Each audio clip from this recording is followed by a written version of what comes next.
The following is a Podbeard production. EST 2016. This is interviews, music reviews, opinions, and more. This is The Hotter Show. What is up, everybody? We are Rolling Audio here today in episode 271 of The Hotter Show. I hope you guys are doing absolutely fantastic. Thank you so very much for tuning in and clicking that play button on today's episode of the podcast. We got a badass interview for you here today as I sit down with Fice of Uncle Woe, plus a ton of other projects to even list. Man, he has a lot of music inside him that he has put out into the world. But most recently, Uncle Woe, of course. Last week I did cover Uncle Woe's latest release, Phantomescence, on the Hotter Show Music Showcase. So if you have not heard that, maybe go back and check that out. It's a badass record. You're really going to enjoy it if you're a fan of kind of doom, prog, sludge, stuff like that. You're going to love it. This conversation with Rain was really fun. It was a long time coming. I'd say about 40 minutes of the conversation is pretty much just about the gear he uses and the gear that he likes and things of that nature. So if you're a gearhead at all, you are going to love this conversation. For those of you who aren't, we still, of course, dive into some early influences and music talk, what got him started with music, the recording of Phantomescence, as well as some fun other topics that we talk about during the interview. So even if you are not a gearhead, you're definitely still going to enjoy this conversation.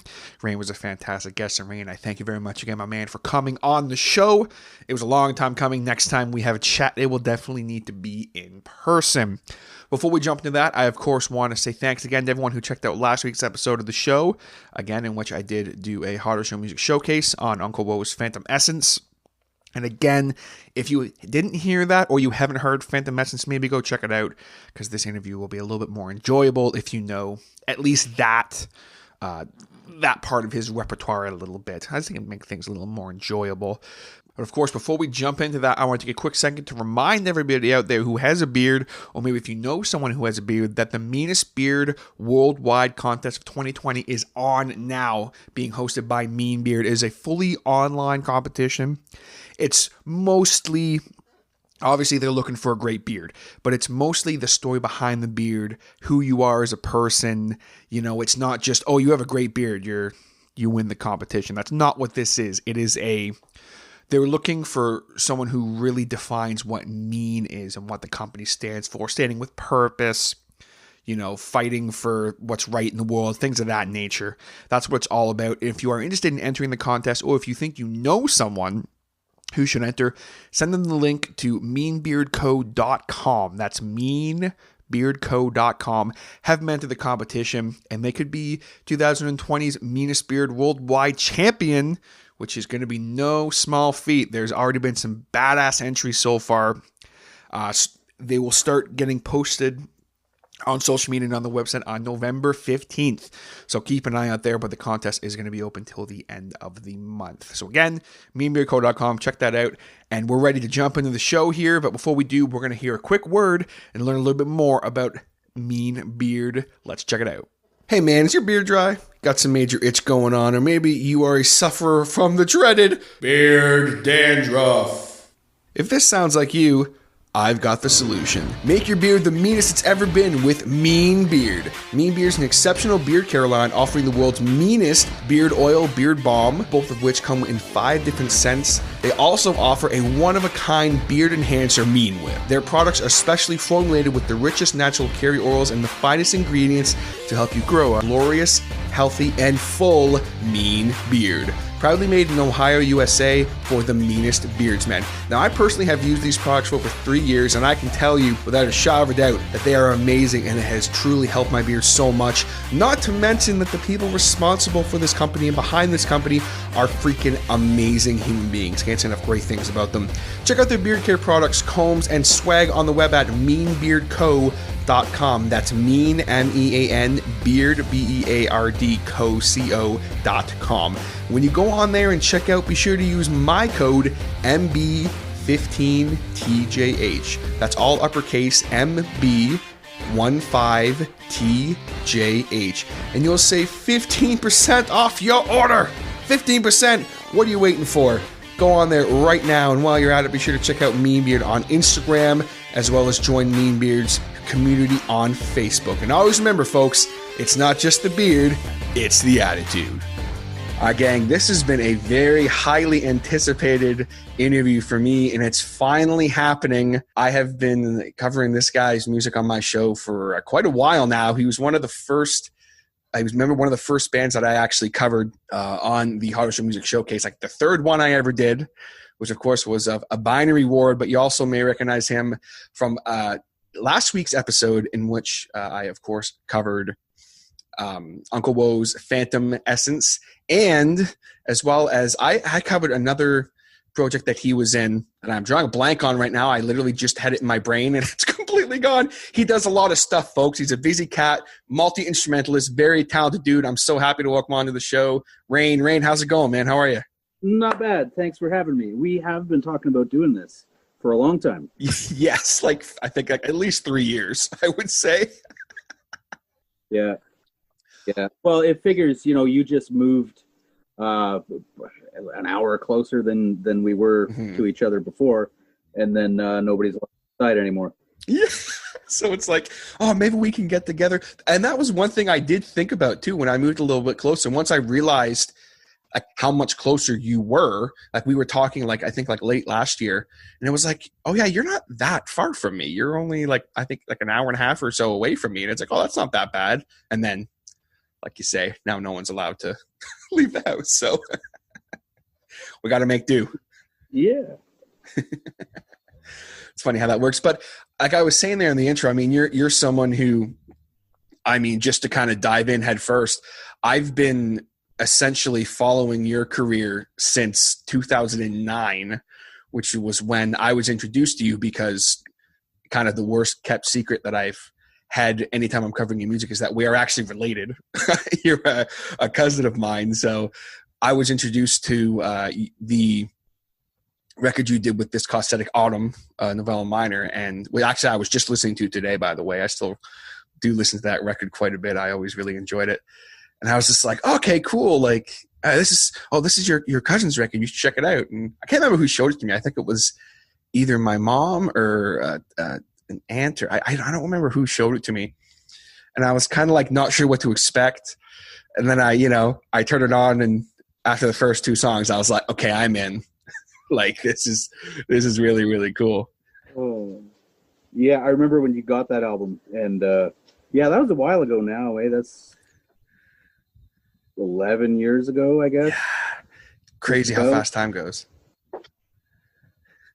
I was just at near the end of high school. I had just really started seriously getting into more good, playing guitar more. So when I heard this super heavy guitar laden record that sounded unlike any guitar tone I'd ever heard before, I was like, yo, what the hell is this? This is some seriously cool stuff.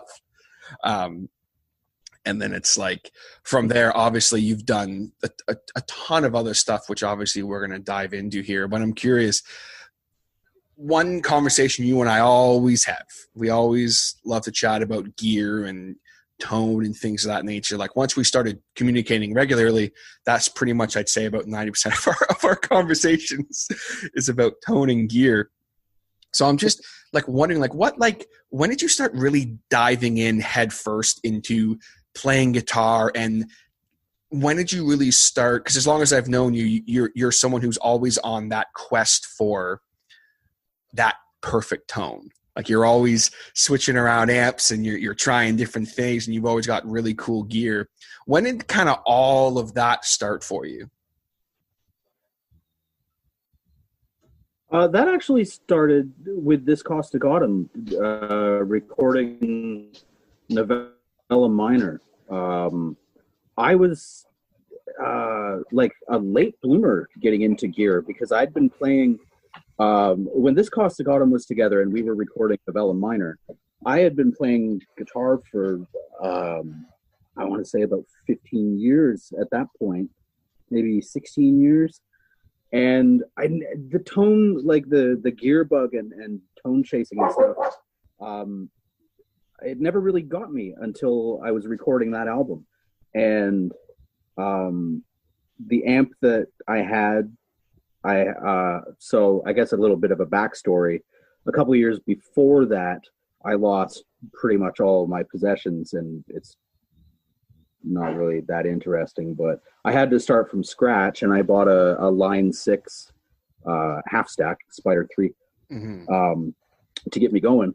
And then it died about a year and a half after I bought it. I was in the middle of recording that album. So I went in to buy a new amp. I went to Long and McQuaid and was looking at their used stuff, and I picked up that the Krankenstein. And that was my very first tube amp after playing guitar for like 16 years. And that it all started there. Sorry, there's some people going by on the trail, and my dog. Oh, that's all good. We're animal lovers here on the Auto Show, folks. It's all good. We live right at the crossroads of two different trails. Our house is the last house before the road turns into a trail, and it crosses, an old rail line that's a trail now. So ATVs and stuff go by, and then scooters go by all year, and every single one of them, the dogs think is somebody coming to visit. A new friend?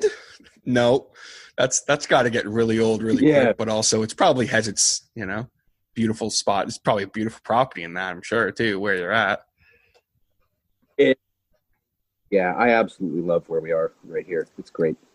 Kind of isolated a little bit too, because you're up. I know you're up north from where I am. So are you guys like kind of isolated, or is it like up in the rural? Yeah, we have neighbors. Yep, definitely. We're 15 minutes outside of Bancroft. Bancroft is, the place to go, which is a town of like 3,000 people, and we're 15 minutes outside of that. But we do have neighbors on either side of us, but it's just these three houses on our road, and we're all a couple hundred feet apart. Everybody's got about at least an acre or so. Oh, wow. It makes perfectly for recording loud music and loud guitars and drums, and it's probably good for that, isn't it? Yeah, absolutely. Yeah, it is. The only problem is that my house is small. So when we moved here, I had to let my drum kit go, just because there isn't anywhere to keep it. The house is a good size living room and a good size kitchen, and that's pretty much the whole house. And then everything else. So is small. there isn't anywhere to put a drum kit. So well, yeah, got to do what you got to do, because you obviously multi-instrumentalist, things of that nature. And you had mentioned just a minute ago about how you had been playing guitar for like 15, 16 years before you even started recording Novella Minor, which is really interesting because I had known you had been playing for a while, but not that long. And also it's interesting because I know you had the Line 6 because I actually bought a Line 6 hash stack because of that. Because I remember you saying to me clear as day, like, oh yeah, man, I used a Line 6 half stack for some of it. And I was like, oh. Then I remember looking on like Kijiji, like, oh my God, there's a Line 6 half stack. But it's funny because the crank stuff is like, I always really loved the crank stuff. And I could never, there was this tone that it had. And in my brain, I was like, I don't know what this sounds like, but it reminds me of something. And I could never place what it was until you just said that. That makes so much sense now that, like, obviously, you dial it in differently than everyone else, but there's this tone that those cranks have that are so like over the top, but really they have a lot of clarity. Yeah. I would love another chance to play with. I know the guy who has my old amp. I'd love to have another chance with it because, that was my first tube amp, and it's a lot of amp. Like it's got two master volumes and a channel volume into with it. And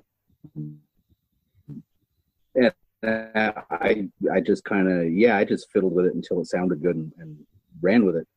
But I would love to sit down with that amp again. And then the amp that I had after that, I had a triple rectifier. And that's another, that was I was way over my head at the time with all the possible tone combinations you can get out of it. You know, I would love to sit down with both of those amps again. Yeah, now that you're a little more seasoned and you have a little more kind of idea what you're doing. Yeah, I've had like 12 more tube amps since then. So yeah, you always have something cool. I can always rely on you to like post a really cool video of like you playing some crazy like a cool like vintage pedal or something, or like it's always, you're a great follow on Instagram because you always post some cool videos of you doing something or playing either like your SG or your Les Paul or something with some cool combination of amps and pedals, and it's always really cool to watch. Yeah, I like playing with that stuff, and you know, not to knock anybody for doing what they're doing, but I've never really tried to emulate any specific guitar tone. You know, I have guitar tone. I've never gone after like the hot pedals. I always just, I don't know, I play with my ears, not with what everybody else is doing, and I just like things that sound like me. But it doesn't matter what I use; it still sounds like me anyway, whether I like it or not. Oh, yeah. It just always sounds like me. Well, it's in the fingers, right? Like you're the kind of player that no matter what kind of guitar you pick up, no matter what you're plugged into, it's going to sound like, I don't even know how to explain it. And that's what's so cool to me about it. Like when I first started, like when I did that first Uncle Woe record, because that was a little more, because there was a project you did that I covered in between A Binary Ward and Uncle Woe, and I'm totally drawing a blank on it, even though I just looked it up this morning. There was a record you did, and I can't. It was very proggy. I can't remember. Oh my goodness. The Last Star. Was it Eugene Hammond? I don't think. Oh, The Last Star of a Master's. That's what it was. I couldn't remember the last part of it. I was like, what the heck was it? From what I can remember, I could be way off on that. I feel like that was like a lifetime ago, but it wasn't.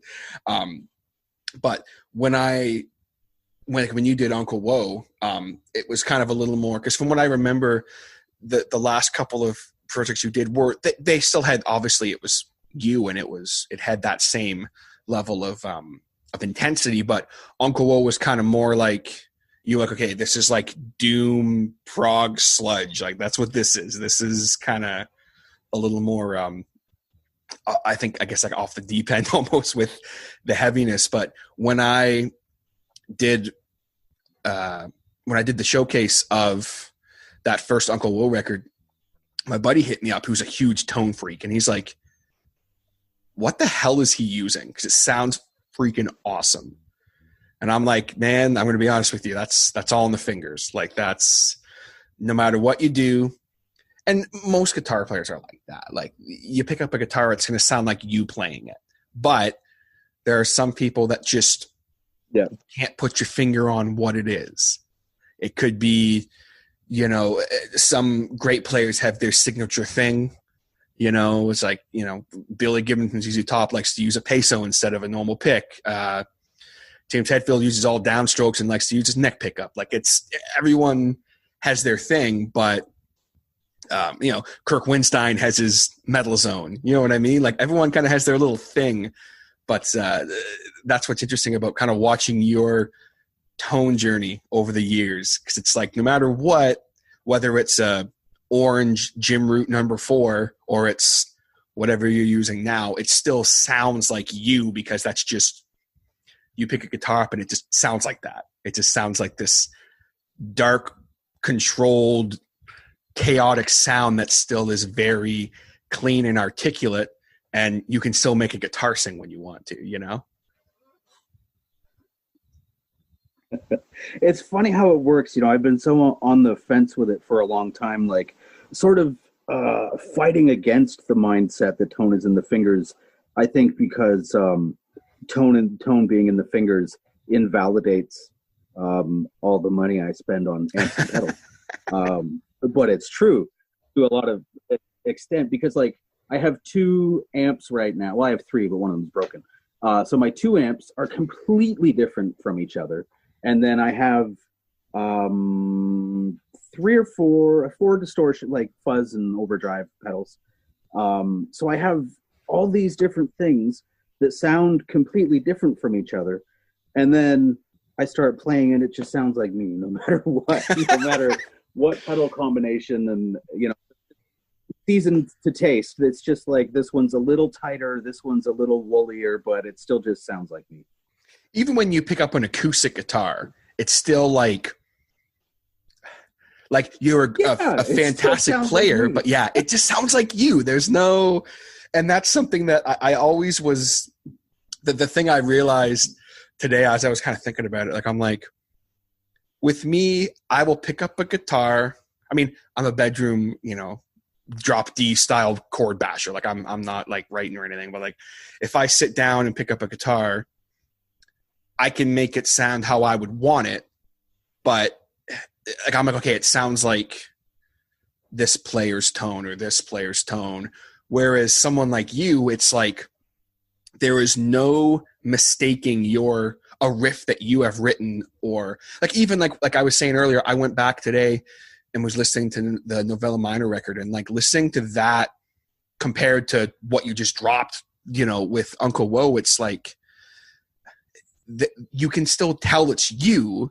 It's definitely, it's almost like, that was like we were saying earlier, like almost like 11 years ago, but like it's still that style of riff that you write, and the tonality of it is still, it's there. But then now with what you're doing with Uncle Woe, it's almost just like you kind of put a little bit more it's aged very nicely, I think is what I'm trying to say. Thanks. Yeah, I know what you mean. Yeah, and it's like it's hard, like being someone who is you know, like I always feel like I'm kind of like, oh, I'll hear a guitar tone and go, oh, I want that tone. You know what I mean? Whereas like you were just saying, you're someone who's very, you don't really think like that. It's like you have this tone in your head and it's like, this is what I want to sound like, which is just you. But you're always, you know, going and, oh, hey, I got this cool new pedal or whatever, or I got this new pickup for my guitar, and it just always still sounds, you know, it just still sounds like you no matter what, which is not a bad thing, but I can see why it might be a little frustrating sometimes. Yeah, sometimes I'll sit down to play guitar, and I'll turn on my amp and let it warm up, and then flick it on, and it doesn't sound at all like I thought it was going to sound. Like, it sounds completely different to me than it did the last time I was playing, but you know, the exact same pedal combination, and I haven't touched any knobs on the amp or anything, and it doesn't sound like I was expecting it to. And then 30 seconds later, I'm just playing, and it sounds like me anyway. Yeah, it's so, maybe it's like a warm-up thing, I guess. I don't know. It's strange. Like, one thing I learned when I was, you know, regularly setting up guitars for people is like, a lot of how tone can be affected is also how someone is actually attacking the instrument. Like, if someone is, I mean, obviously I'm not teaching you anything new or anything, but for those who don't know, if you are playing a riff that's, you know, if you can like all downstroke it, for example, that has a completely different tone than if you're doing alternate picking, or if you are just smashing your guitar strings when you're playing a riff, that's going to sound different than if you're sitting very quietly and you're playing the same riff very gently. I even find like if you're like pushing down on the strings harder while you're fretting a chord, even that can make a difference. The strings you use, like there's always so many different variables, and it's that's why guitar is such a fantastic instrument to express yourself on. Yeah, even just where your hand is in relation to like the space between the end of your neck and the bridge and tailpiece. Moving your hand or down the string a quarter of an inch makes a difference. Exactly. And probably everybody, you know, once you've been playing and you've got your own style and you pick up the guitar and you're playing, you know, automatically from muscle memory, it's not like manual, it's not a conscious effort, you're just playing. Your hand strikes the string where your hand does, not where somebody else does. And it might only be a difference of the width of a pick, but that, you know, it makes a difference to how your pickup picks that note up. Oh, absolutely. And, you know, the types of pickups you use and everything. Like, I mean, this could be an hour conversation just about that because, you know, I learned a lot about the difference between like passive pickups and active pickups and things of that nature because of that. Like, it'd be like, okay, how come when I play this guitar with passive pickups, it sounds so different from when I play this guitar that's literally the same guitar with active pickups? Like, what really is that huge difference? And sitting down, like, okay, what sounds better? What cuts through more? Like, it's such a weird thing to really sit down and dissect. And all guitars are, you know, some people say like, oh, it's in the glue as well. Like, it's such a weird thing like to really think about. But you've got you've got a lot of cool gear over there. So like, walk me through some of the stuff you have right now. Like, I know obviously you have your SG and you've got your Les Paul. Those are, I see you playing those all the time. Yeah, those are my main. I got the SG. It was used. It's not like, you know, it's a Gibson, but it's a cheap. It's like an early 80s SG special. They had like a different knob configuration. They only had 3 knob, like 2 volume and 1 tone. And the layout was a little different than a regular SG. But I got that, I think I was like 13. It was my first good guitar. I had a really cheap Kramer Striker, like a plywood body, as my main guitar for the first couple years that I was playing. And then I got that SG, and then I've had my Les Paul since I was 17. And I just keep going back to the Les Paul mainly. That's my main guitar. And we were talking about pickups. That boy, that's an expensive thing to get into. I went through a pickup thing 5 or 6 years ago. I really started experimenting with pickups and swapping them out and trying different flavors, and you know, and speakers as well. That's another expensive thing that there's no way to do it other than to buy it. You can't tell from YouTube or anything like that. You have to buy the thing and bring it home and play it with the rest of your equipment to see what it's going to do. And that gets costly, but I've figured out my pickup situation. Both of my guitars, my main guitars, my SG and my Les Paul, have a Bill Lawrence, like Becky and Bill Lawrence. My Les Paul has an L90 and my SG has an L500 in the bridge. And then they both have a humbucker size P90 in the neck. And that seems to be the combination that I settled on after all the pickup swapping that I did. And speaker wise, I've got so many cabs, I don't even know what's in them right now. I've got I guess my main 2 cabs, the 215 that I built last year, got a pair of 15-inch Weber Californias, and my 412, it's an older Hartkey 412 that I took the Celestion 7080s out. Some people like those. I don't like 7080s at all for me. So I took those out, and what's in there? A pair of WGS warehouse guitar speaker, ET65, and some old Carlsboro speakers. I can't remember the model number.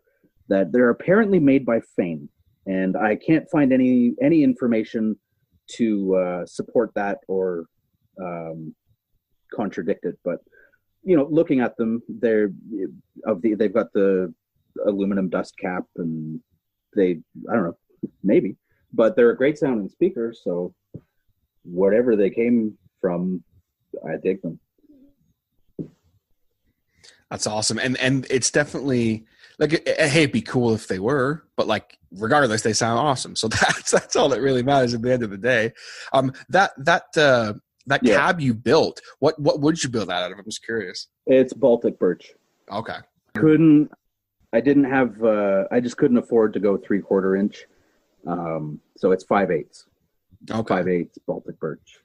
It's the third cab that I built. The first two that I built 5 years ago or something. I just kind of made it up as I went along. I looked up some different speaker dimensions. They have 112 and 115 in them, each cabinet. And everybody said I was nuts, but I did it anyway. And they sound fantastic. I made a really stupid stoner error when I was building them. And I should have built them like 1 inch longer, just so there was a little more room to arrange things in there. It was really tight, but they sound pretty good to my ears. I don't know. People thought I was nuts. A 12 and a 15 in one cab, but it suits me. I mean, we're back again to it. Just sounds like me regardless. So exactly. And if it helps you sound to you more like what you want to sound like, who cares? Like, there's something to be said for people who have like a unique setup that to them, you know what I mean? Yeah. Something that might seem crazy to totally. someone else. So it's amps. like, amps, lay it on me. I want to hear all about it. Yeah. Okay. Well, okay. My recent amp purchase this summer, I bought a Trainer YBA 300, which is, it's kind of like up there with like an SVT or something. It's got 12 power tubes, I think. And 12 power tubes and 4 preamp tubes. So it's got 16 tubes in it. Heavy and 300 watts. And I bought that because my main amp is a Roson made in Montreal. Sometime, I would say it's an early-ish one, like probably in the 80s. And, it's handmade. There's no schematic for it. It's not really a copy of any specific circuit, as far as I know, or any, there's not a lot of information available on them. But it's the guy that built them, after he moved on and designed some pedals and stuff, and then he got into like really high-end stereo equipment, like hi-fi, the big bucks where you have somebody come into your house and measure all the rooms and figure out the best place to put your speakers. So he was, like a mad scientist with the audio engineering, and they're so under the radar that usually you can pick one up. Like, they're pretty much just in Montreal. It's very hard to find one somewhere else. But it's like it has 3 channels. It's got 4 effects loops. And I paid $500 for it. And so I don't want to take it around places too much, like even lugging it back and forth just for practice, because it's a well-built amp, but if something goes wrong with it, beyond just like major or minor upkeep, like tubes and caps and stuff, like if something actually goes wrong with it, there's no schematic. Like if I'm going to have to take it to a tech, and they're going to have to kind of reverse engineer it to figure out what's going on. And just to sort of delay that, to prolong its life, I thought I would really like to use it just for home use only, basically. So I bought the Trainer. And again, it's the Trainer is a completely different, it's a bass amp for one thing. That was one of the things. I've never had a real proper bass amp besides just like a little practice combo. So I thought I'd kill 2 birds with 1 stone with that. So now I have a pretty solid bass amp, and the Trainer is mostly pretty clean. It makes a great pedal platform, and it's built like a tank, and it's under warranty, and there probably isn't an amp tech in Canada who doesn't know their way around a Trainer. Yeah. So I should be good. Definitely so. And I'm curious with the what was the name of that first amp you were talking about? What was it? The Rozone. Rozone. That's it. That's it. Where did you even like? Because I had never heard of those amps until you're like, "Hey, I got one." I was like, "What?" Like, how did you even hear about that? It's just so. I'm just curious. Yeah. That's when I had heard of them too. I was just I'd had an Ampeg V4 as my main amp for a couple of years, which I absolutely loved, and I still, it's mixed emotions having got rid of it. It's I'm not independently wealthy, and when I want a new amp, I have to sell the old one most of the time, or speakers, or whatever. Like it's a continuously cyclical trading thing. It's not collecting. So I just felt like I wanted to, because the Ampeg V4, kind of like the YBA 300 that I bought, is really clean. It's all balls, it's all loud, and it just does whatever you tell it to. But I just felt like I really wanted to get something with more gain on tap and more options than just solely relying on my pedal board. So I decided to sell the Ampeg and just started cruising Kijiji to see what was out there for the kind of money I had to spend. And I saw this amp, and I basically took a leap of faith on it, because I looked it up, I Googled them, and there really isn't a whole lot of information. I found maybe 4 posts from 15-year-old forums where somebody's like, I just bought the best amp I've ever had, and put my Mesa Boogie in the closet now that I got this thing. So I just decided to go for it because it was $500, and why not? So I did, and no regrets. I mean, like I said, a little bit of mixed emotions. I would like to have my Ampeg V4 still, but I don't know that I would say I regret it. I think between the two amps, I'm glad I did what I did. Mm-hmm. And there's always going to be that in the musical journey. I mean, God knows how many guitars I've been through over the years, but there's definitely a couple that I can say for me, there's 2 in particular that I regret getting rid of them. I wish I had those guitars right now, but that's the name of the game. But there's always stuff that you get rid of and you're like, man, do I have to get rid of this? Okay, I need to if I want to get that. Everyone always has that. It's kind of almost part of the game, I guess. Yeah. Because I mean, most musicians I know, not everybody, but most musicians I know aren't sitting on a pile of money. Yeah, well, exactly. That's it, right? And I mean, obviously, you mentioned your pedals, so I'm curious, what's kind of the basic pedal board that you're running into your amps at this point here? I think I've got about 13 or 14 pedals on my board right now, and if I could trim it back to bare essentials, probably about 6, I think, and still be all right. I've got a full tone Deja vibe. I'd be lost without, it doesn't necessarily have to be that, but I would be lost without a good old school optical chorus vibrato pedal.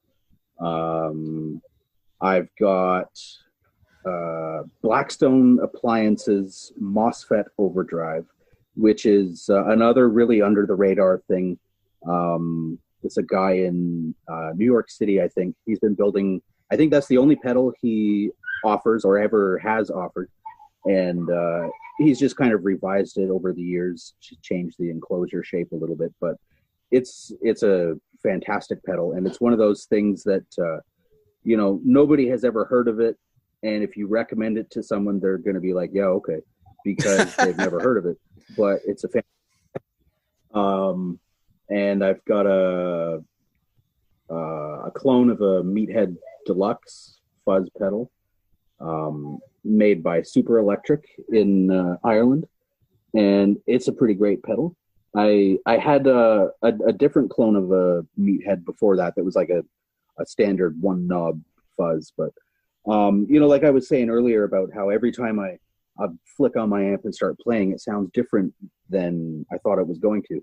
I can't jive with a one knob pedal for that reason. Like I can't get into, I don't know.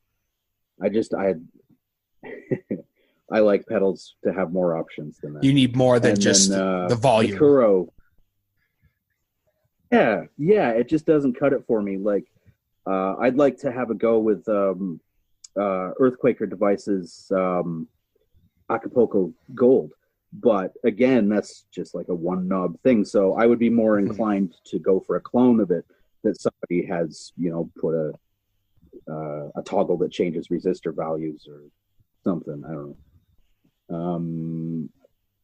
The Kuro T120 is probably the backbone of my pedal board. Between that and my amp, that's the sound, and everything else is just seasoning. I'm totally in love with that pedal, and would be lost without it for sure. And then I've got to have reverb and delay. I've got a Jupiter Effects Kaleidoscope is my go-to delay, and Earthquaker Devices Ghost Echo, not delay, reverb. The Kaleidoscope and the Ghost Echo are reverb, and Hungry Robot, the Moby Dick is my main delay. It's a good washed out analog delay with tap tempo, and you can kind of increase the modulation, the wobble to it, like tape wobble kind of thing. And that's the core of my pedal board. And then, incidental stuff, I've got a octave and a wah pedal and a couple other things, compressor and stuff, but I can live without that stuff. That's badass. And excuse me, it's funny, like, talking about delay and reverb and stuff like that. Like, that's something that I've always, anytime I turn on any kind of an amp, if I don't have a little bit of delay and at least a little bit of reverb, I'm not a fan of it. And I think there's a small part of me that got that from your tone, to be honest with you, because like there was always that, no matter what, like a little bit of it, you know what I mean? Yep. Yeah. I'm big on the delay and reverb. The Kaleidoscope is kind of an always on pedal for me, even though I don't necessarily always have it wet where you can hear the reverb, but it's got a really nice character to it where I'll have the reverb so you can just barely hear it, but it's not super noticeable like with big loud stuff, but it just sort of fills it out a little bit. And then I lean on the Ghost Echo for, like a traditional, like a spring reverb kind of thing. And delay, I pretty much have delay on any time outside of like heavy riffing. Like if I'm doing any like slow, long passage or anything mellow, there's probably delay for sure. All right, before we go any further with Rain here, talking a little bit about kind of some influences and how he really got started playing music, and as well, of course, talking a little bit about recording of Phantomescence and a little bit about the pandemic as well, we are going to take a quick second here while I talk about one of the fine sponsors here on the Hotter Show, Cale Riddick Painting. All homes have signs of life, and well, they aren't always as pretty as you think. The hallway walls still show the scuff marks from that time you were absolutely convinced that bed frame would fit. The trim in the bathroom stained from that time your favorite feline just had to get a better look at your new nail color. And then, of course, there's the spot in the kitchen from that dreaded pasta sauce incident a couple years back. And, well, you get the picture. Make your house feel new again with a fresh coat of paint from Cale Riddick Painting. Offering expert interior and exterior painting, no residential job is too big or too small. Proudly serving Quinte, Ontario, and surrounding areas, Cale Riddick Painting will restore your house back into a home. And they also do work on new additions or new builds. Contact them today at Cale Riddick Painting on Facebook, or you can contact them at 613-929-7085. 613-929-7085 for a quote today, and be sure to let them know that Hodder sent you. Well, as much as I'd love to keep talking gear stuff with you, because I knew that was going to be a really good fun part of this, because I was like, I want to like dive into this with you and kind of what you use in that. But going back a little bit, like you had mentioned earlier, obviously, about how long you've been playing guitar and kind of a little bit about when you started, but what really drove you to start playing music in general? And what was kind of some of the music that you were listening to at the time that inspired you to really want to, hey, I want to like take this a little more seriously and start writing? Because to me, that's always when a player starts taking things a bit more seriously, when they start writing riffs and things of that nature.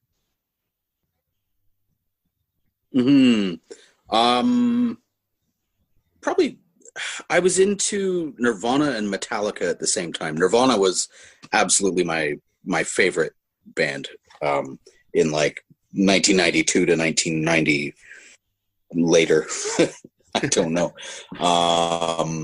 That was big, in my early formative years of playing. And, once you pass the threshold of, just strumming along with like House of the Rising Sun and stuff, and actually getting into writing and arranging stuff, I was pretty big into Nirvana. And I was also, huge into Alice in Chains and Soundgarden and stuff. But I had always been really into music, like from the time I was a little kid. My parents, it was a very musical household, and we always listened to music, and my dad played guitar, just, casually, but we always had a guitar around the house. And Pink Floyd was my favorite band when I was like 5 or 6 years old. I just always was passionate about music and listened to music and read the lyrics and looked at the artwork and watched concert videos. I remember watching concert videos, and when I was like 8 years old, we'd go up to the video store and I would rent some musical movie, so it's hard to pinpoint like a specific time when things went from one direction to another, because it was all really sort of just grew in different directions, all spontaneously, I guess. Yeah, and it's funny because like when like some people will be like, oh, like when I was 16, I'm gonna start writing music or whatever, and for real music lovers who just always had music around, it can always be tricky to kind of pinpoint. Was there any, like obviously you mentioned Metallica and you mentioned Nirvana and that whole grunge scene, when did things start getting a bit more, not that Metallica and the grunge scene isn't heavy, but like I know you and I have had conversations about Crowbar before and like bands like that. When did that kind of stuff start coming into play, like a little bit more of the kind of the more pushing towards that metal side of things? I think one of the first albums, like, yeah, I was into Metallica and Megadeth in like 1991, 92. And then we went on a road trip for a family vacation when I was 13 after Christmas. So that would have been like January of 94, I think. And I bought Chaos AD, Sepultura Chaos AD, just based on the artwork. And that was, and then Pantera right after that. It could have even been the other way, I don't know. But those two bands, Chaos AD and Far Beyond Driven, were like the first two albums that were, proper heavy, aggressive, screaming, Oh, definitely. And it's funny, like someone like, I always talk about Max Calavera because he's someone who's always like, to me, he's someone who is so not like an underrated person, because I think he's very much, appreciated and accomplished with all the projects he does. But like, he's someone who he just picks up a guitar and it sounds like him.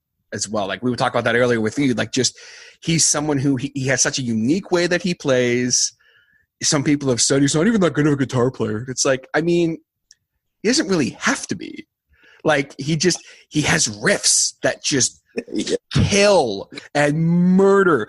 Do not be around me when Slave New World comes on, okay? Like just don't be around me, because the second that kicks in, it's all over. Like just it's that, and I'm almost more of a Soulfly fan, I think, to be honest with you, more than Sepultura. But like, obviously, classic Sepultura. Like, I mean, come on, there's nothing like it. It's just such a unique tone and a unique sound.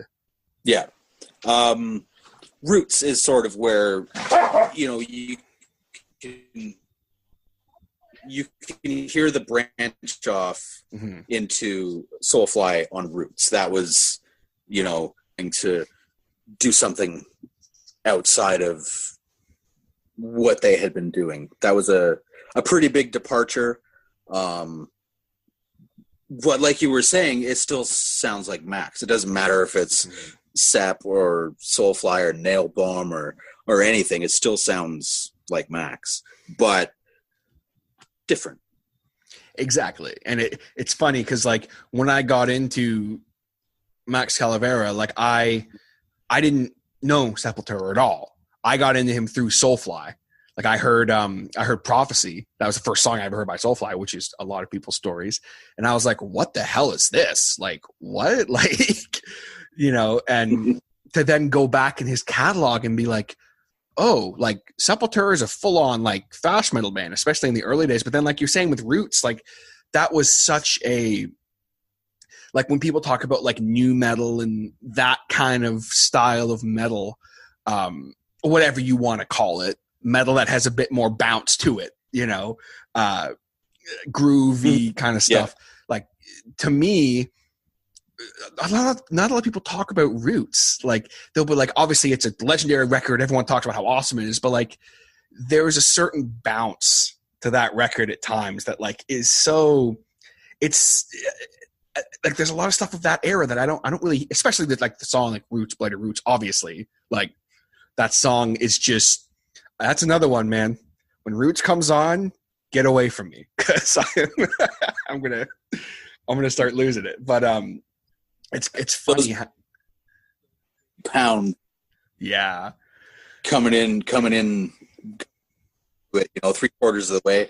Oh, they hit so hard. And you know what kicked my ass too, because I didn't like going back to very early Soulfly, like Eye for an Eye. Oh.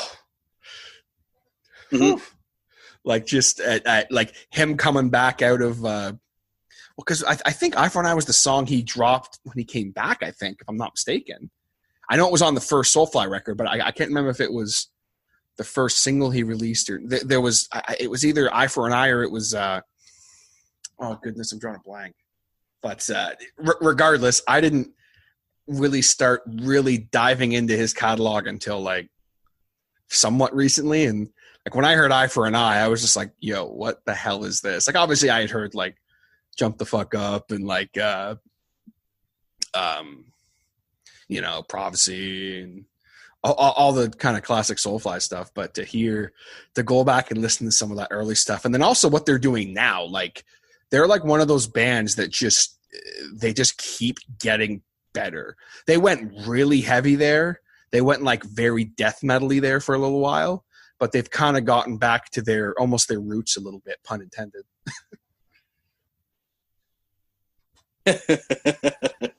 Yeah, but absolutely, totally.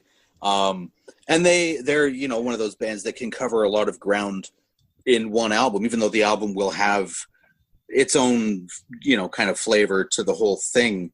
They'll, especially if and this isn't the way I ever really recommend listening to music, but if you have it on as background music and you're not really paying attention, and it's an album, maybe it's your first time listening to it, where it's heavy as fuck and it goes on, and then the next thing you know, there's like, it's like South American flavored reggae. There's like steel drums and stuff that you're just, somebody changed the record, but they didn't. It's still the same thing. Well, that's it, right? Like it's, and it's, I mean, you look at Max. I just love Max Cavalera. Like I don't even know. I just like it's one of those weird things where it's like, if I could like be a metal musician, I'd be Max Cavalera, just for the simple fact that basically anything he does is just badass. Like he doesn't miss. Like for God's sakes, he did like Kill or Be Killed. That's like my favorite supergroup. I think. And they don't like calling it that because they're like, we're just friends that are playing music. But like, shit, when they dropped Wings of Feather and Wax, are you kidding me? Like, you got Greg, you got Troy, and then Max as well, all doing vocals in the same track. And I'm like, I can't handle this. Like, I just like, and when I had heard it, I was like, oh, that's really cool that like they kind of got Max involved with it. And then I find out, no, like he wrote that entire record. Like that was all him pretty much. Like he wrote Wings of Feather and Wax, all the stuff on that. And I was like, minus the guitar solos, obviously, because he don't, Max doesn't fuck with that. He doesn't mess with those B and E and high E strings, but it's like, I'm like, wait, he wrote that song? It's like, yeah. I'm like, that's badass because you still hear it. Like it's still him, but he's got more in him than just kind of single note bouncing riffs and stuff. Like there's so much in that brain of his that's just I don't know, I love it. And have you heard the new Kill or Be Killed stuff? No, I haven't, not yet. It's on my very extensive list of things to get to musically. It's very good. I'm very because I was worried. I was like, how can they follow that up? Like, how can they do that? And they knocked it out of the freaking park. Like, it was just, I don't know. It's cool because, like, one of my introductions to when I really started diving into Max Cavalera, like, I had heard Soulfly before, but he actually was he was featured on a 5 Finger Death Punch song. And I heard that, and I was like, that's really, because he was singing in Spanish. And I was like, that sounds aggressive as hell and awesome. Who is this guy? I want to know more about this guy. And I was like, if it wasn't for 5 Finger Death Punch, I wouldn't have really done that. So it's funny. Like people talk about, like you would mention Pantera, and they're and I get so much hate for talking about 5 Finger Death Punch because like everyone hates 5 Finger Death Punch, but like it's one of those things where it's like so many people think of Pantera. And I mean, even like you mentioning them, Far Beyond Driven, like they were a band that really were so many people's introduction into the world of metal, like the true world of heavy screaming and that more aggressive style of music. And they're almost like that gatekeeper band in a way. Where I had avoided them up until that point because they were really synonymous in my head with like hair metal and glam metal, which they were, in the beginning, prior to Vulgar Display of Power. Like even Cowboys from Hell is still, it's much more aggressive, but it's still pretty glammy. And I kind of thought that that's what they were. And then I rented that video, was it Monsters of Rock in Moscow or whatever, with Metallica and AC/DC and Pantera, and they come out and they play like Primal Concrete, Sledge, and Domination, and I was like, "Whoa, that's Pantera! Fuck, yeah, that is really aggressive." I got into them. I watched that video and discovered them, and then like, that was probably the 1994 Far Beyond Driven came out, and I don't even know how many times I listened to that CD, Far Beyond Driven. And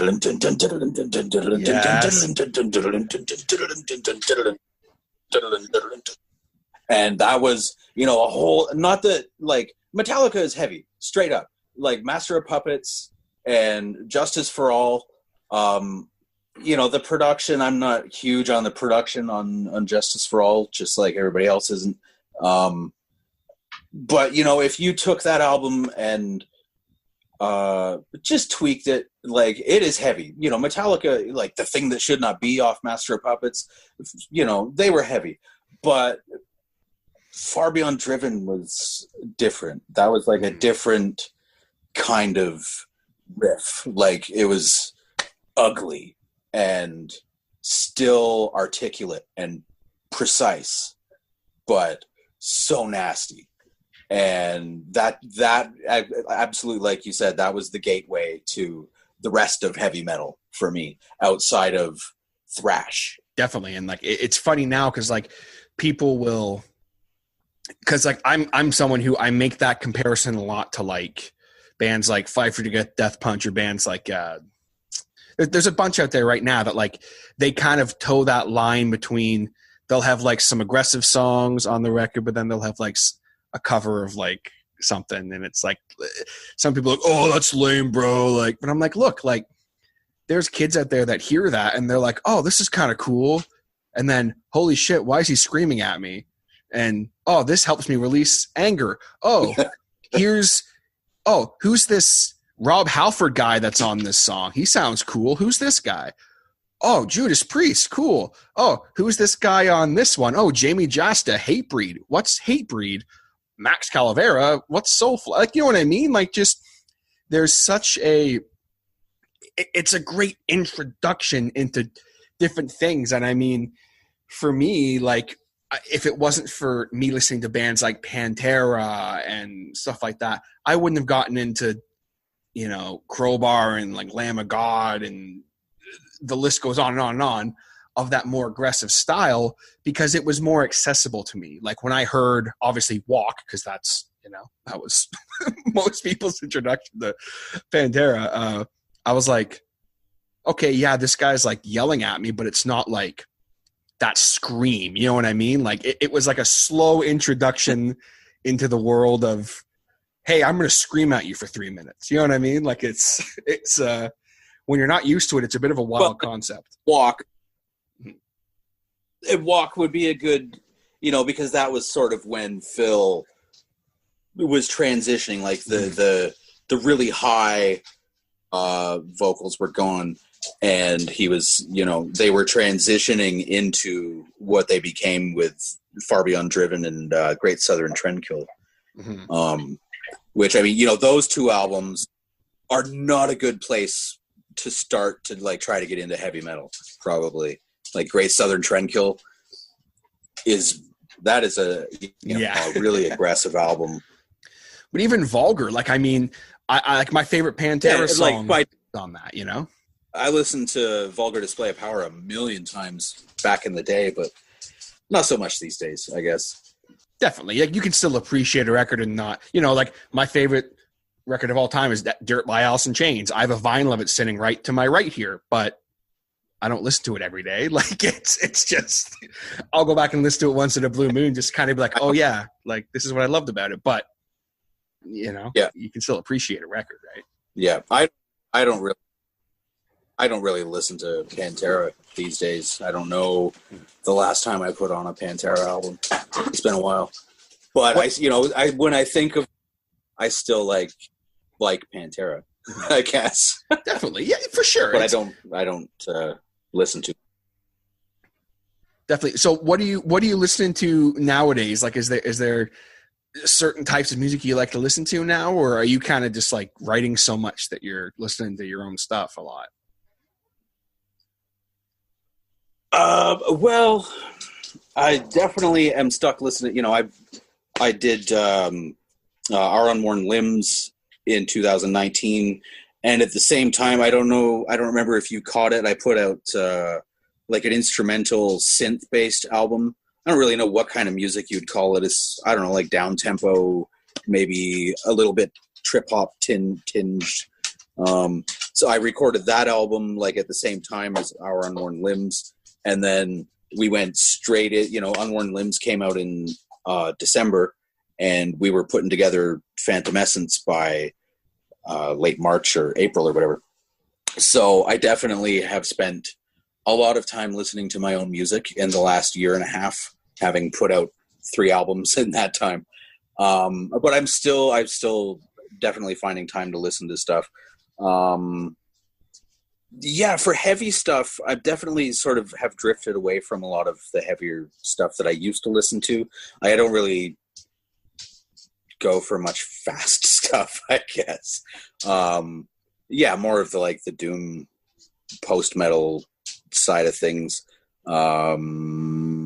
Sumac, Yob, and I still get down with Crowbar, though. That's an old favorite that I can't get away from, for sure. And lots of, yesterday I was listening to Roger Miller and having the time of my life, because he's one of the best songwriters I've ever heard, ever. I just absolutely adore Roger Miller, which is like 1950s and 60s country crossover pop music, and it's some of my favorite shit that there ever was.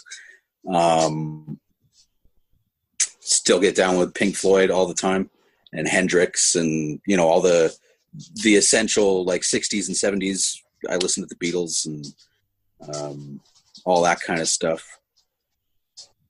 Newer stuff, heavy stuff, I'm really just content, I guess, in the bubble of under the whole doom umbrella that covers sort of the mood that I'm in for several years straight now.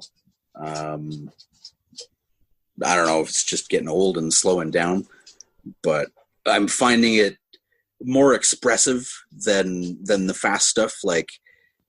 It's something I think maybe it takes a bit of time to get into and appreciate how much there is going on when it can seem really slow and long and repetitive if you just listen to it once and dismiss it and walk away from it. But it's evolution, riffs, they change over time and turn into other things, and it's brilliant. So much of it is just fantastic. Definitely. It's a world that I have not delved too much into, but when I do, I always enjoy it. And I'm always there's more, I think, that can be said with a down and dirty, simple, powerful, slower riff than 6 or 7 really complicated fast riffs. I think there's a little bit more expression in that slower riff that is just really driving and powerful, Mm-hmm. Yeah. My older, I've always played all kinds of different music, but my older heavy stuff was much faster and more aggressive and angry and pissed off than my heavy stuff is now. I think I'm still as dark and miserable as I ever was, but it's less immediate anger, and it's just, I don't know, there's more exploration and stuff. It's not, I don't know. I don't know where I was going with that, other than I'm enjoying slowing down a little bit and enjoying the notes, each note, get to know it and hang out with a note for a while before you bring the next one. Definitely. And it's funny, something that I had mentioned when I was doing the showcase the other day about Phantomescence, which obviously I wanted to talk about a little bit here before we go. But I listening to A Map of Dead Stars, that was something that it really, what you just said, really hit me there during that your little intro solo you did there, which I'm sitting there listening to this, and I was just sitting listening to the record. I wasn't doing anything else, because that's how I like to listen to music. And I'm listening to this, and I'm like, you're really, every single note in that. So, everything you play on that, on the record, I feel like you're putting everything you have into that note. This is you're so certain, and you feel so about a certain way about a note that you're playing. But especially with The Map of Dead Stars, that intro solo, I'm listening to just going holy shit. I had goosebumps, just every single note especially when you would hold a note, like there's so much, it's still power and it's still that kind of beautiful, I guess, almost darkness in a way, but at the same time, it's very like articulate and beautiful. And it's like, holy shit. Like I said, I mean, it literally is like one of my new favorite solos. Cause it's just, I loved it so much and how expressive it was. Thanks, man. I appreciate that. That means a lot that one stuck out at you like that. I enjoyed playing it. That's awesome. Well, talking about Phantomescence here, kind of looking at it, obviously, like you had mentioned that, you know, you guys kind of were working on it right after you were working on our Unworn Limbs, but obviously kind of the elephant in the room, when you guys were in the process of getting this recorded, the world freaking shut down. So how was the recording process for that? Like, I know you guys were recording in kind of separate areas. Walk me through that a little bit. Okay, so Phantomescence, I guess, basically came as a result of the pandemic. Not that the album is about that at all. It's not like a reflection of that, but just the, you know, the logistics behind it. I had put out Our Unworn Limbs. The first Uncle Woe album was a glorified concept album. I wrote it and performed it and recorded it at home last year. And then when I put it out and people liked it and started asking about it and asked when this band was going to be playing. And I sort of thought, okay, well, people are listening to this album. So I should get in touch with Nick and see if he wants to get involved with this, because we hadn't played together for about a year at that point. And so he got back on board and we found a bass player and everything fell together pretty easily. And I live, you know, here 15 minutes east of Bancroft, and he lives 15 minutes west of Halliburton, or I guess probably pretty much northwest of Halliburton. And our bass player was in Peterborough, so we would rotate all the practices. We'd jam here one week, and then we'd jam at Nick's, and then we'd jam at Pat's in Peterborough. And we did that for January, February, into like the first week of March. And then just as we were, okay, we're good.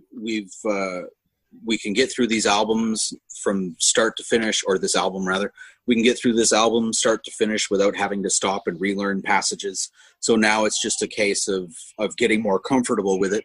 And Pat quit. He was in another band and they put out an album, and that was his focus, I guess. And then literally like a week after he quit, before we had the chance to do anything about that, the pandemic hit, and we were all stuck at home.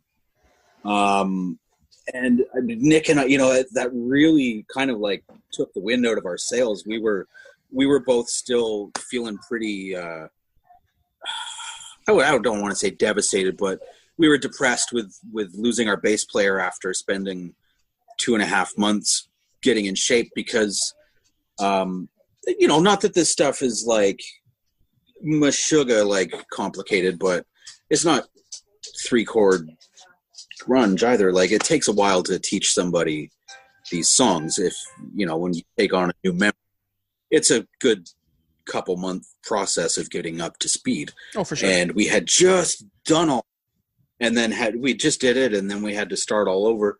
And, you know, we were both just kind of like sad and depressed about that. And we were talking about what to do next, and then pandemic hit, and we were stuck at home, and that made it even worse. And then I was like, fuck it, man, let's record an album instead of sitting around and feeling sorry for ourselves and doing nothing, because who knows how long we're going to be sitting here waiting for this to be over. And, you know, it turns out it would have been a while. We decided to record an album. So we met up in a parking lot, and I gave him a box of microphones and a mixing board. And that was pretty much it. He got his drum kit set up in the garage and mic'd it, and sent me some test stuff over a couple of weeks of different mic placements and stuff. And then I just started feeding him riffs and song ideas, and that was, I put an album together. It was written in, well, Become the Ghost was already written mostly, and then the rest of the album fell into place over the course of 5 or 6 weeks or something. And then I sent him rough demos of everything. He sent them back with drums, and then I recorded everything, all the guitars and bass and vocals and stuff on that album.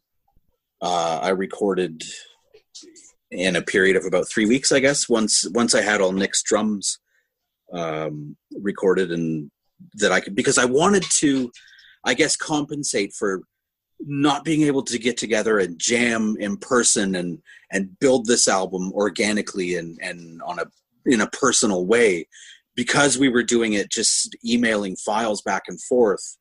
I didn't want it to end up sounding cold and sterile, so I wanted to, at the very least, record all my parts to his drum tracks instead of just to a click track and then piece it all together. So I waited until I had all the drums, and then I set up my guitar stuff and recorded one, like the left, the guitars in the left channel in a day. And then a few days later, I set everything up and recorded all the guitars for the right channel. And that's pretty much it. The bass was all recorded in an afternoon. And then I spent some time mixing it, and that's the whole thing.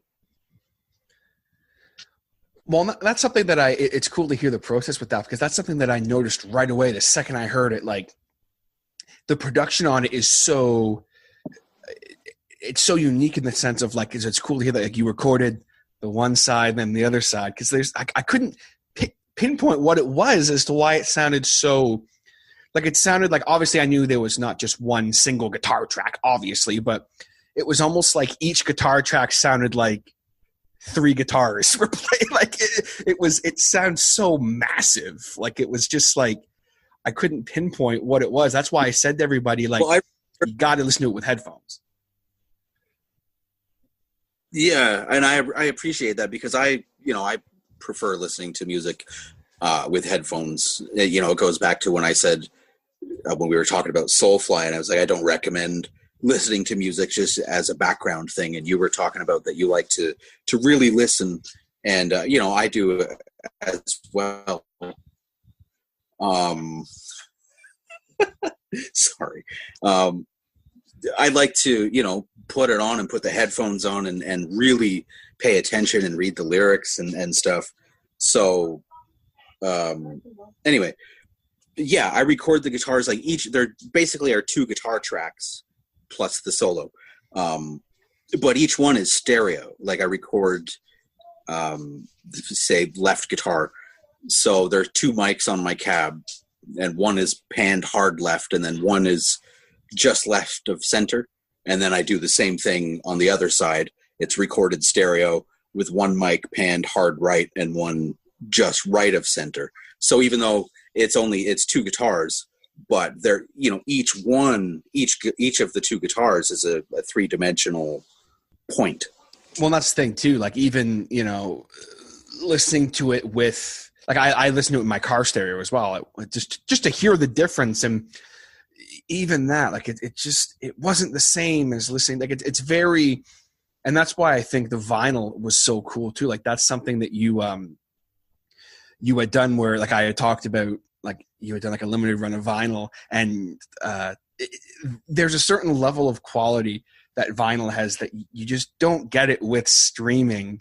But it's still cool that you're able to put all that work into the production and still have that same, the spirit of it and the soul of it is still there, but it's cool that you're able to offer, the vinyl, and you're doing something with that right now, right? You're doing is it that you're doing a relaunch of it, or you're doing another limited run of the vinyl? Yeah, another limited run. the first run sold out in a couple days, and a lot of people were kind of bummed that they missed out on it. So we did a second run. Yeah. And, the cool thing with the vinyl as well as the reel-to-reel copy I did, and I don't have any immediate plans to do a cassette run, but if and when that happens, the track listing is different for the analog, for the vinyl and tape versus the digital and CD version.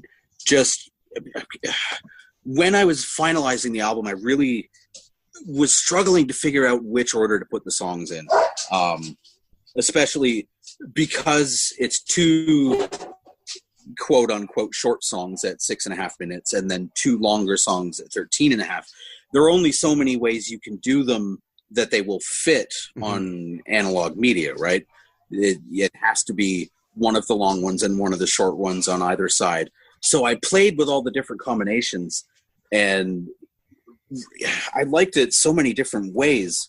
So I just wanted to provide a different experience for that listener, I guess, for the person who chose to sit down with it in an analog medium and experience it that way. Just to craft it as a unique experience, especially because at this point there aren't that many copies. There's like 20 analog copies in existence versus all the digital stuff. So it just makes it a more unique thing. But I think the track listing for the vinyl and stuff it's a good side A, side B experience versus listening to the whole album without involving yourself in the process. Definitely, and that's what's so great about vinyl. And how just real quick, how much with that reel to reel? I saw that and I was like, whoa, that's kind of cool. How much work is it to record something reel to reel like that? It's not a whole lot of work. Like my reel to reel is pretty simple. It's just two channels in each direction. Okay. So I just hooked it up straight from my computer to the reel to reel and just recorded straight from Logic. I had like the mix of side A and then the mix of side B as separate files, and I played one to the tape, recorded it to tape, and then flipped the tape around, switched reels, and played the other file and recorded it, and that's all there was to it. That's so cool. I just dig that whole process. I think it's always fascinated me, and the world of vinyl is something that I don't have a vinyl record player anymore, and it's my end game eventually is to go total like hi-fi and get like a full really nice stereo setup with headphones and everything, because that's something I would love to get back into. So that's cool, definitely to hear. And for those listening who are interested, definitely be sure to go check out the vinyl. That's on your guys' Bandcamp where they can find that. Yeah. There's only a couple copies left, but yes, that is where it's available. Okay, so you guys are hearing this on Thursday as you're hearing it a few days ahead of recording this. So maybe, or if it's sold out, sorry, but definitely either way, go check it out. Uncle Woe, it's just unclewoe.bandcamp.com, correct? Yes, that is the place. Perfect. And for the people who want to check out a little bit more with Uncle Woe and also check out some of your other projects, how can people find you on social media if they want to check it out? On other things, okay, so Facebook is just Uncle Woe. Instagram is Uncle Woe Doom. What else is there on Bandcamp? I've got a page that's Packard Black Productions. I don't want to carve it in stone that's the actual address though. Packard Black at Bandcamp, Packard Black Production. I'll look it up and like message you and send you that. I was just about to say, let me because that has everything on. That has some Eugene Ham. Well, not everything. There's also Bands of Rain at Bandcamp, and that's got everything from like 2007 to 2015, maybe. There's like 10 albums or something on Bands of Rain.bandcamp.com. the Packard Black one, which I wish I could remember the actual address right now, but that's got some Uncle Woe and some Eugene Hammond and Binary Ward, and that synth album I put out last year, which I just put out under Rain Fice. I just did it as like a solo thing. Awesome. Well, guys, I'll have that in the link below. However you're listening to this, I'll make sure I have the links to that there. Rain, it's been an absolute pleasure, man. I'm glad we were finally able to get this interview to happen. I wish that it could be in person, obviously, but once things kind of, go back to normal or whatever kind of normal we can look for, we're definitely going to have to do this again in person. Yes, I agree. That would be great, but I am glad that we managed to get it done this way finally after talking about it for a few years. Yeah, definitely so, man. Well, thanks so much for the time. I appreciate it. And folks, again, be sure to go check out the links down below for everything in regards to Uncle Woe and all the other projects that Rain has worked on. Rain, thanks so much, man. I appreciate it. Thank you. Thanks so much for having me. All right, gang, there you have it. My chat with Rain Fice of Uncle Woe, among other projects.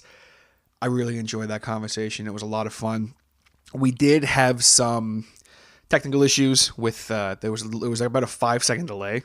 So I was able to go through and comb through and really pull a lot of that out. I think there was maybe 1 or 2 spots that just I wasn't able to pull out, but I think overall, once we got into it, we kind of got used to the delay. So I do apologize for kind of there's a couple awkward moments, especially in the beginning, where when you're working with a delay like that, what do you do, right? You don't want to step on anyone. You don't want to make sure the conversation's flowing, but you can't really have a flowing conversation when there's a 5-second delay. So that's the internet, folks. But either way, Rain, thank you so much again for coming on, man. It was a blast to get to talk to you. And I hope you guys enjoyed that conversation. I'll definitely be very much looking forward to anything that they do in the future, especially that Pretend Undead freaking remake from this Cosmetic Autumn. That's going to be badass. Be sure to check out all the links down below.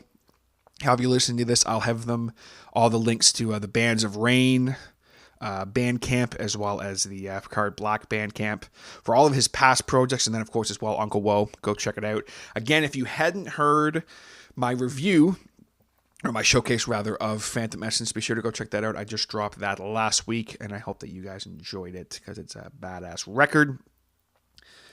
And that's going to be it for us here today. Before I go, of course, I want to give a big shout out to my Patreon supporters, my hotheads, Will and Scott. Thank you guys so very much for the support of the show. I got something cooking that should be dropped this week on the Harder Show Patreon. It's going to be something I've never done before. It's very unique to... How can I explain this? It's something you're not going to get anywhere else. And I did put a little bit of work into it as far as like production stuff. So cool. It's video related. That's all I'm going to say for now. If you want to check it out, you'll be able to unlock it just by joining the Harder Show Patreon. That's patreon.com/The Harder Show. For $1 a month, you can help support the show, and you'll be able to see some unique content you will not see anywhere else. We have the $1 tier, also $5 tier, $10 and $20. So go check that out. You get special privileges at certain levels as well. But for the $1, I'm going to be able to include this special video thing that I'm going to do. That's either going to be really fun or it's going to be really silly. I don't know. I haven't figured that out yet. But I hope you guys enjoy it. Again, patreon.com/The Harder Show. Scott and Will, thank you so very much for your support. You know I love you. Thank you to all the sponsors of The Harder Show, Jay Bridges Alerts, for everything that you do for the show, keeping things looking great, and also for your wise counsel when it comes to, creative things and things of that nature. Of course, Mean Beard. Again, Mean Beard contest. Go check it out, meanbeardco.com. While you're there, check out the meanest beard products in the entire world. I actually just put some beard oil in just before I recorded this, and my beard feels amazing. And of course, big shouts to Kale Riddick Painting as well. We're getting into the winter months, so unfortunately, I don't know how much painting you'll be able to do outside. But if you need something painted, hit my boy up. He will take care of you. He does inside as well. He'll paint renovations and anything you need. He got you. Hook up. Caloritic Painting. Check them out. And I want to thank you so much for listening to this episode here today, especially still listening. You're seriously the best. Audio fist bump. And I'll catch you next time on The Harder Show. Take it easy, guys.